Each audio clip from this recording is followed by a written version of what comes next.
آ سکتے ہیں۔ اور تیسرا مقصد یہ ہے کہ مرنے والے کا صحیح طور پر اکرام کرنا۔ ذرا سوچئے کہ کسی کے ابا کا ہو سکتا ہے انتقال ہوا ہے، کسی کے رشتہ دار کا انتقال ہوا ہے، ایسے شخص کا جس کے بہت سارے ہو سکتا ہے احسان ہوں گے، اور اس کے بعد میں وہ شخص چھوڑ دیتا ہے انہیں، جو پروفیشنل غسال دھو دھو کر یا لوگوں کا غسل دے دے کر ان کے دل میں ویسی فیلنگ اور جذبات نہیں ہوں گے جیسے ایک بیٹے کے دل میں ہوں گے اپنے والد کے لیے۔ اس پروفیشنل غسال کے دل میں ویسے جذبات، ویسی فیلنگز نہیں ہو سکتی جو دن رات لوگوں کو غسل دیتا ہے، میت کو غسل دیتا ہے، جیسے جذبات ایک بیٹے کے دل میں اپنے والد کے لیے ہوں گے۔ کئی بار دیکھا جاتا ہے کہ یہ غسال تھوڑے انسینسٹیو ہو جاتے ہیں، لیکن جس طرح سے اکرام ایک بچہ، ایک اولاد، ایک رشتہ دار اپنے رشتہ دار کا کرے گا، ویسا اکرام اور ویسے جذبات اس غسال میں نہیں ہو سکتے۔ میں آپ سے ایک بات کہتا ہوں، جس دن تھیوری سے آگے بڑھ کے انشاءاللہ پریکٹیکل طور پر آپ ایک میت کو غسل دینے کے لیے حاضر ہوتے ہیں اور آپ ہاتھ لگائیں گے نا، وہ جو جذبات ایک انسان کے دل میں آتے ہیں، وہ جو فیلنگز، وہ جو احساسات، وہ جو حقیقتیں ایک انسان کی آنکھوں کے سامنے آتی ہے کہ میرے جیسا ایک انسان آج نہیں ہے زندہ، تھوڑی دیر پہلے زندہ تھا، آج نہیں ہے زندہ، یہ احساس جب دل میں آتا ہے نا، وہ احساس کو کوئی بتا نہیں سکتا، میں یہاں اس میں بیان نہیں کر سکتا ہوں، وہ احساس آپ فیل کر سکتے ہیں۔ یہ احساس سے ہو سکتا ہے وہ توبہ کرے، ہو سکتا ہے وہ نیکیوں میں آگے بڑھے، ہو سکتا ہے وہ گناہوں سے بچے گا۔ اس پروگرام میں ہم انشاءاللہ 9 سٹیجز دیکھنے والے ہیں۔ پہلا سٹیج، پہلا مرحلہ ہے جب کوئی ایک انسان بیمار ہوتا ہے اور بیمار کی عیادت کرنے ہمیں جانا چاہیے۔ دوسرا مرحلہ جو موت سے پہلے کا وقت ہوتا ہے۔ تیسرا مرحلہ موت کے فوراً بعد۔ چوتھا مرحلہ غسل۔ پانچواں کفن پہنانا۔ چھٹا جنازے کو لے جانا۔ ساتواں جنازے کی نماز پڑھنا۔ آٹھواں دفن کرنا۔ اور نوواں دفن کے بعد کیا۔ میرے بھائیوں میری بہنیں، میں آپ کے سامنے ایک بہت مختصر آسان طریقے سے انشاءاللہ یہ 9 کے 9 مراحل کی تفصیلات رکھوں گا۔ میں آپ سب کو دعوت دیتا ہوں کہ اس چیز میں ساتھ میں جڑے رہیں، علم حاصل کریں اللہ کی رضا کے لیے۔ یہ ساری چیزیں عبادتیں ہیں اور یہ سیکھنے میں بھی ہمیں اجر ملتا ہے۔ ہم اپنا پہلا مرحلہ شروع کر رہے ہیں اور وہ ہے مریض کی عیادت کرنا، مریض کو دیکھنے جانا۔ اگر ہم دیکھنے جائیں گے، کبھی ایسا ہوگا کہ اس کی طبیعت تھوڑی کمزور ہوگی، خراب ہوگی، ریکورنگ ہوگی، یا کبھی ایسا بھی ہو سکتا ہے کہ موت کا وقت ہو۔ مریض کو آخر میں کیوں دیکھنے جائیں؟ میں آپ کے سامنے 8 وجہ رکھ رہا ہوں۔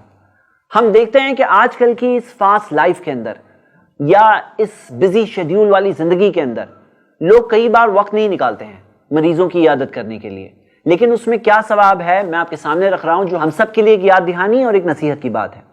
پہلی وجہ، یہ ایک حق ہے مسلمان کا دوسرے مسلمان پر۔ اللہ کے رسول محمد صلی اللہ علیہ وسلم نے فرمایا، حق المسلمی علی المسلمی 6۔ ایک مسلمان کا دوسرے مسلمان پر 6 حق ہوتے ہیں، اور وہ 6 میں سے 2 حق ہے، وَإِذَا مَرِضَ فَعُدْهُ وَإِذَا مَاتَ فَاتَّبِعْهُ۔ جب بیمار ہو تو اس کی عیادت کرو، اور جب وہ مر جائے تو اس کے جنازے کے پیچھے چلو۔ یہ حدیث صحیح مسلم میں ہے۔ دوسری وجہ یہ ہے کہ اللہ کے رسول صلی اللہ علیہ وسلم کا حکم ہے۔ نبی صلی اللہ علیہ وسلم کی حدیث ہمیں ملتی ہے، امرنا نبی صلی اللہ علیہ وسلم ب7 ونہانا عن 7، کہ اللہ کے رسول صلی اللہ علیہ وسلم نے ہمیں 7 چیزوں کا حکم دیا اور 7 چیزوں سے روکا۔ جو 7 چیزوں کا حکم دیا وہ 7 میں سے ایک ہے امرنا بعیادت المریض، ہمیں حکم دیا مریض کی عیادت کرنے۔ تیسری وجہ یہ ہے کہ یہ نبی صلی اللہ علیہ وسلم کی پریکٹیکل سنت ہے۔ زید بن ارقم رضی اللہ عنہ اللہ کے رسول صلی اللہ علیہ وسلم کے بارے میں بتاتے ہیں ہمیں، آدنی رسول اللہ صلی اللہ علیہ وسلم من وجعین کان بعینی، نبی صلی اللہ علیہ وسلم میری عیادت کرنے آئے اس بیماری کی وجہ سے جو میری آنکھ میں تھی۔ ثواب کیا ملتا ہے؟ سنن ابن ماجہ کی صحیح حدیث میں آتا ہے کہ اللہ کے رسول صلی اللہ علیہ وسلم نے فرمایا، من اتی اخاہ المسلم عائدا مشى فی خرافۃ الجنہ، جو اپنے مسلمان بھائی کی عیادت کرنے آئے وہ جنت کے باغات میں سے چلتے ہوئے آیا ہے۔ وَإِذَا جَلَسَ غَمَرَتْهُ الرَّحْمَةُ، اور جب وہ بیٹھ جائے تو اللہ کی رحمت اسے ڈھانپ لیتی ہے۔ اللہ کی رحمت اسے ڈھانپی ہوئی ہوتی ہے، ہم سب اللہ کی رحمت کے محتاج ہیں۔ وَإِن كَانَ غُدْوَةً صَلَّى عَلَيْهِ 70,000 مَلَكٍ حَتَّى يُمْسِيَ، اور اگر صبح کے وقت آیا ہے تو شام تک 70,000 فرشتے اس کے لیے دعا کرتے ہیں۔ وَإِن كَانَ مَسَاءً صَلَّى عَلَيْهِ 70,000 مَلَكٍ حَتَّى يُصْبِحَ، اور اگر شام کا وقت ہو تو صبح تک 70,000 فرشتے اس کے لیے دعا کرتے ہیں۔ سنن ابن ماجہ میں صحیح سند سے حدیث ہے۔ آپ سوچئے 70,000 فرشتے اس کے لیے دعا کرتے ہیں جو مریض کی عیادت کرنے آیا ہے۔ کئی بار ایسا ہوتا ہے کہ گھر والے جو مریض کی خدمت کر رہے ہوتے ہیں وہ خدمت کر کر کے تھک جاتے ہیں اور ان کے لیے جیسے آزمائش بن جاتی ہے، اور وہ سوچتے ہیں کہ ہمیں کیا مل رہا ہے، ہمیں احتساب کرنا چاہیے، مطلب ثواب کی جیسے امید ہونی چاہیے۔ سوچو جو عیادت کرنے آیا اسے 70,000 فرشتے اس کے لیے صبح سے شام تک دعا کرتے ہیں، تو جو دن رات خدمت کرتا ہے اس کے لیے کیا اجر ہوگا۔ 7ویں فضیلت سنن ابن ماجہ کی ایک حسن حدیث سے ملتی ہے۔ اللہ کے رسول محمد صلی اللہ علیہ وسلم نے فرمایا، من عاد مریدا نادى مناد، جو مریض کی عیادت کرنے آتا ہے تو ایک پکارنے والا پکارتا ہے، من السماء، آسمان سے پکارنے والا پکارتا ہے، طبتا، بہت اچھا کیے، طاب منشاکا، تمہارا یہ آنا بہت اچھا ہے، وتبوأت من الجنۃ منزلا، تمہارے لیے جنت میں گھر تیار کیا گیا ہے۔ اگر ایک انسان صرف صاف اخلاص والی، اللہ کو راضی کرنے والی نیت سے آ جائے تو ہم دیکھتے ہیں کہ جنت کی فضیلت اس آنے والے کے لیے ہمیں بتائی گئی ہے۔ اور 8ویں فضیلت یہ ہے، اللہ کے رسول محمد صلی اللہ علیہ وسلم نے فرمایا کہ قیامت کے دن اللہ بندے سے پوچھے گا، مرضت فلم تعودنی، میں بیمار تھا تو میری عیادت کے لیے نہیں آئے، تو بندہ پوچھے گا اللہ میں تیری عیادت کے لیے کیسے آ سکتا ہوں؟ تو اللہ کہے گا میرا فلاں بندہ بیمار تھا، اگر تو آتا تو مجھے وہاں پاتا، مطلب اللہ تعالیٰ کی رضا ہم پاتے۔ میرا فلاں بندہ بیمار تھا، اگر تو آتا تو مجھے وہاں اس کے پاس پاتا، مطلب اللہ کی رضا ہم پاتے۔ تو سوال یہ ہے کہ ہم اللہ تعالیٰ کو قیامت کے دن کیا جواب دیں گے جب اللہ تعالیٰ ہم سب سے یہ سوال پوچھے گا؟ وہاں جانے کے بعد کیا کرنا ہے؟ میں آپ کے سامنے 3 باتیں رکھنا چاہتا ہوں۔ جب کسی بیمار کے پاس ہم جائیں تو 3 چیزیں ضرور کریں۔ سب سے پہلی چیز انہیں تسلی دینا اور صبر کی تلقین کرنا۔ سورۃ العصر میں اللہ تعالیٰ نے فرمایا والعصر ان الانسان لفی خسر، وقت کی قسم اللہ نے کھائی ہے، کہا ہے کہ ان الانسان لفی خسر، یقیناً انسان نقصان میں ہے، خسارے میں ہے، الا الذین آمنوا، سوائے ان کے جو ایمان لے آئے، وعملوا الصالحات، نیک کام کیے، وتواصوا بالحق، حق کی تلقین کی، وتواصوا بالصبر، صبر کی تلقین کی۔ ہمیں صبر کی تلقین کرنا چاہیے۔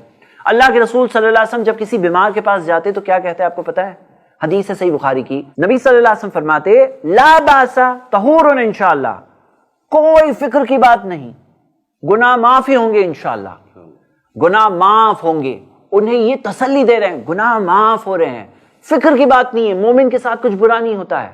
اللہ کے رسول صلی اللہ علیہ وسلم نے ہمیں یہی تعلیم دی، یہی بات ہمیں ان تک پہنچانا چاہیے۔ انشاءاللہ کچھ پرابلم نہیں، انشاءاللہ سب ٹھیک ہو جائے گا، طہور انشاءاللہ، گناہ معافی ہوں گے انشاءاللہ۔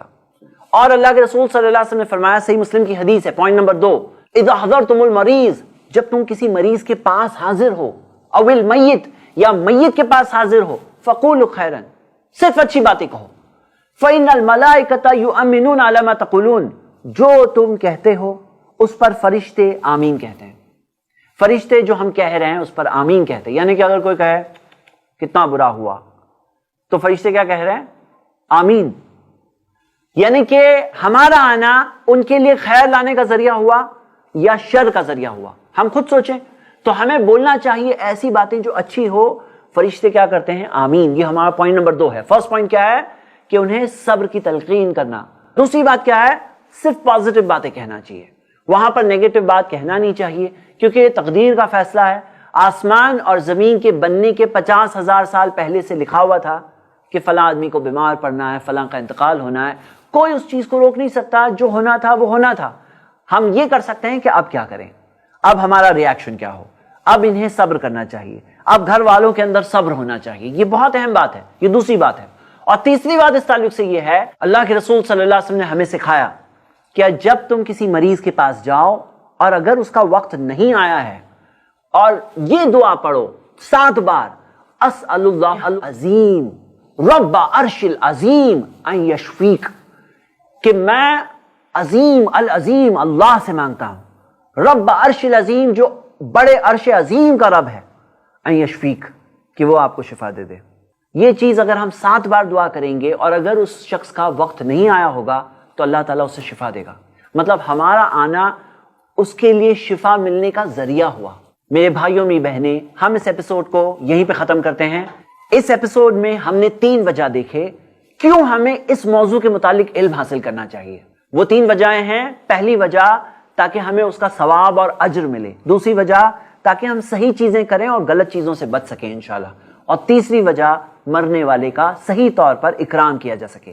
اس ایپیسوڈ میں ہم نے 8 وجہیں دیکھی کیوں ہمیں مریض کی عیادت کرنی چاہیے، اور مریض کے پاس عیادت کے دوران کیا کرنا چاہیے وہ ہم نے 3 باتیں دیکھیں، اور وہ 3 باتیں ہیں صبر کی تلقین، صرف اچھی باتیں کہنا اور ان کے لیے دعا کرنا۔ اللہ سے دعا ہے کہنے اور سننے سے زیادہ ہم سب کو اللہ تعالیٰ عمل کے میدان میں آگے بڑھنے کی اللہ ہمیں توفیق دے۔